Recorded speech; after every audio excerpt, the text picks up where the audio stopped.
ಆರಾಧ್ಯ ದೈವ ವೀರನಾರಾಯಣ ಸ್ವಾಮಿಯ ಪುಣ್ಯಕ್ಷೇತ್ರ ತುಂಗೆ ಭದ್ರೇರ ಕಪ್ಪು ಮಣ್ಣಿನ ಬಿಸಿಲಿನಾಡು.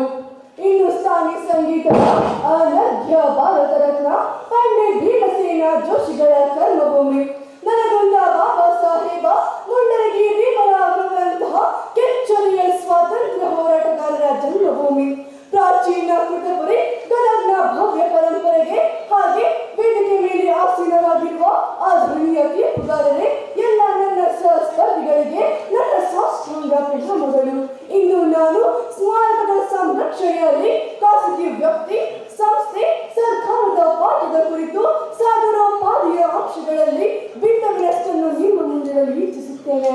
ಹಾಗಾದರೆ ಸ್ಮಾರಕಗಳೆಂದರೆ ಐತಿಹಾಸಿಕವಾಗಿ ಪುರಾತತ್ವ, ಶಾಸ್ತ್ರೀಯ ಅಥವಾ ಕಲಾತ್ಮಕ ಮಹತ್ವವನ್ನು ಹೊಂದಿರುವ ಆ ರಚನೆಗಳೇ ನಮ್ಮ ಸ್ಮಾರಕಗಳು.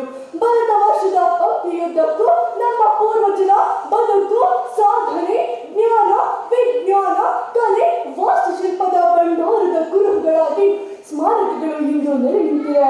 ನಮ್ಮ ಸ್ಮಾರಕಗಳು ಅಪೂರ್ವ ಕಲಾ ಸೌಂದರ್ಯದ ಕಲಿಗಳು.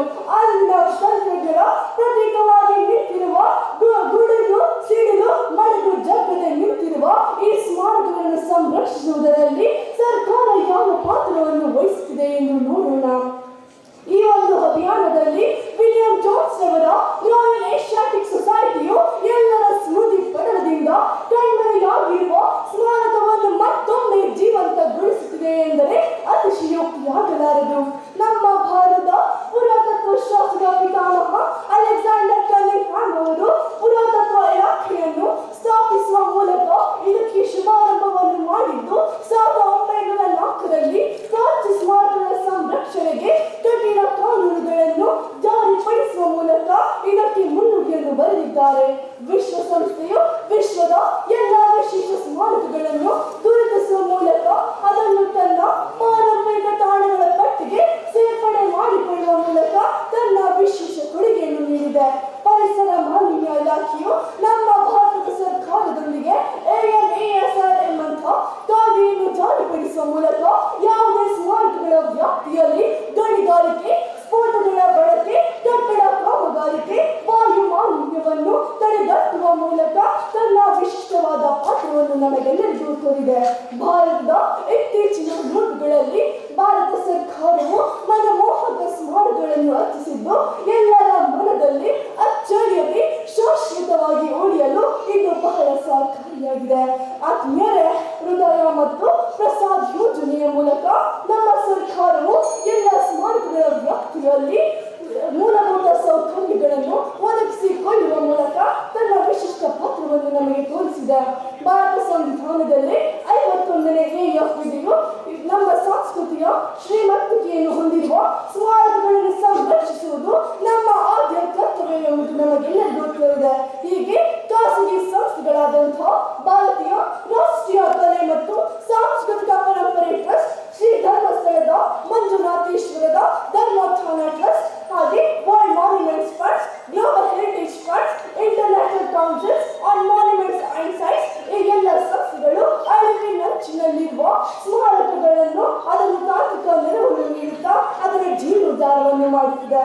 ಖಾಸಗಿ ವ್ಯಕ್ತಿಗಳಾದ Doctor Bro, Dharmendra Kumar Mysore, Flying Passport ಅಂತ ಅನೇಕ ಯೂಟ್ಯೂಬರ್ಸ್ಗಳು ಸ್ಮಾರಕಗಳನ್ನು ನಮಗೆ ತೋರುತ್ತಾ ಅದರ ಸಂರಕ್ಷಣೆಯ ಮಹೋನ್ನತ ಆಶಯವನ್ನು ಪ್ರಚಾರಪಡಿಸುತ್ತಿದೆ.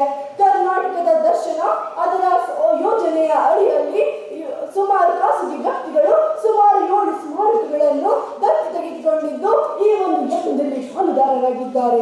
ಸ್ಕೌಟಿಂಗ್ ಗೈಡ್ಸ್, NCC, ಭಾರತ ಸೇವಾದಳ ಅಂತಹ ಅನೇಕ ಸಂಸ್ಥೆಗಳಲ್ಲಿ ನಾವು ಸಕ್ರಿಯ ಸದಸ್ಯರಾಗುವ ಮೂಲಕ ಈ ಸಂರಕ್ಷಣೆಯಲ್ಲಿ ಭಾಗಿಯಾಗಬಹುದಾಗಿದೆ.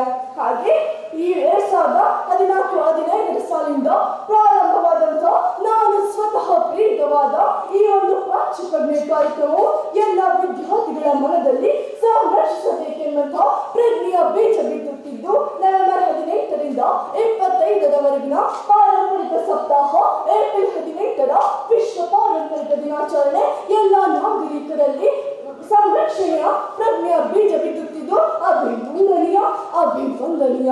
ಹೀಗೆ ನಾವು ಸ್ಮಾರಕಗಳನ್ನು ಸಂರಕ್ಷಿಸುತ್ತಾ ಒಂದು ಹೊಸ ಸ್ಮಾರಕಗಳ ಒಂದು ಹೊಸ ನಾಡನ್ನು ಕಟ್ಟುತ್ತಾ ಎಂದು ಹೇಳುತ್ತಾ ನನ್ನ ಈ ಕಿರು ಭಾಷಣಕ್ಕೆ ವಿರಾಮ ಇಡುತ್ತಿದ್ದೇನೆ. ಎಲ್ಲರಿಗೂ ಧನ್ಯವಾದಗಳು.